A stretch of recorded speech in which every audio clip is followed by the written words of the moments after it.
Hello and welcome. Right then, please do try to imagine a politician twisting reality so much you start wondering if he is auditioning for a role in a soap opera.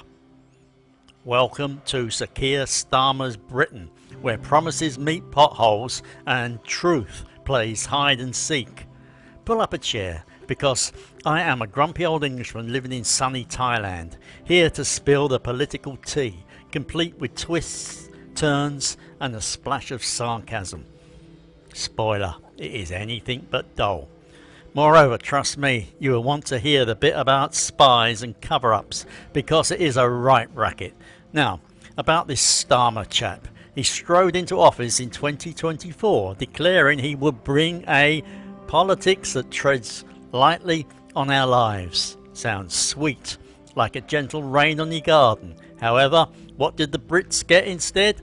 A ban on outdoor smoking that could put a dampener on your alfresco pint, and worse, a chopping of winter fuel payments for most pensioners. That is like promising you a warm blanket and handing you an itchy jumper. Not quite the hug he advertised. Then there is the budget saga. Starmer's government insisted all spending was covered and accounted for during the election. Nevertheless, lo and behold, post-election, the magic budget suddenly promised pain in the form of tax rises. It is like telling your mates you are paying for dinner, only to whisper later, "Oh, actually, you are chipping in." Not the kind of surprise anyone appreciates. Moreover, do not get me started on immigration. The Rwanda deportation scheme was scrapped and then replaced with asylum rights for hordes who arrive without much ceremony.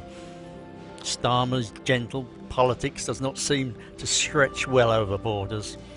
Here is where it gets juicy, a twist worthy of a prime-time drama.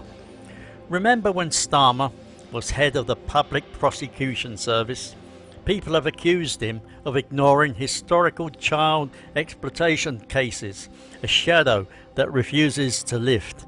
Then came the explosive China spy case, a proper political stink. 2 Brits accused of spying for Beijing, arrested under the old government. The case collapsed spectacularly. The reason?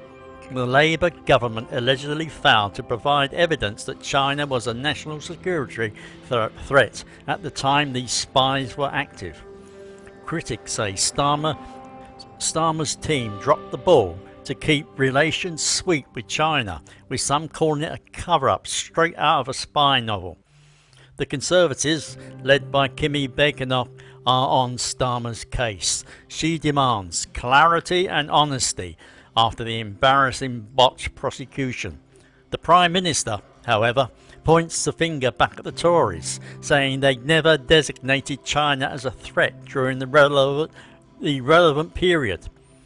You can almost hear the parliamentary bickering echoing through Westminster as they blame each other like kids in a playground squabble. What's more, it is not just 1 or 2 slips.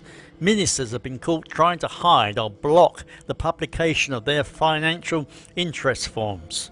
Trust and transparency.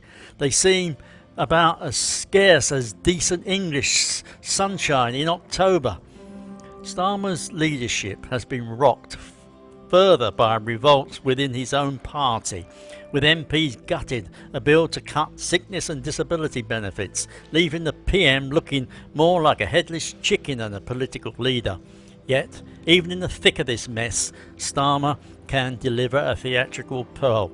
At a recent session of PMQs, he branded Nigel Farage a snake oil salesman, waving Union Jacks like a man at a village fete, trying to rally the troops.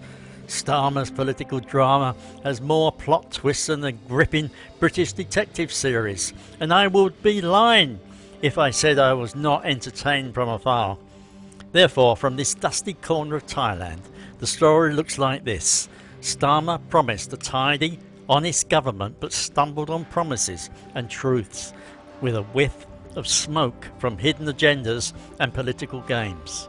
The public, well, they are left wondering what is real and what is spun as political theatre. Besides, in case you are wondering, yes, politicians getting creative with the truth is old hat.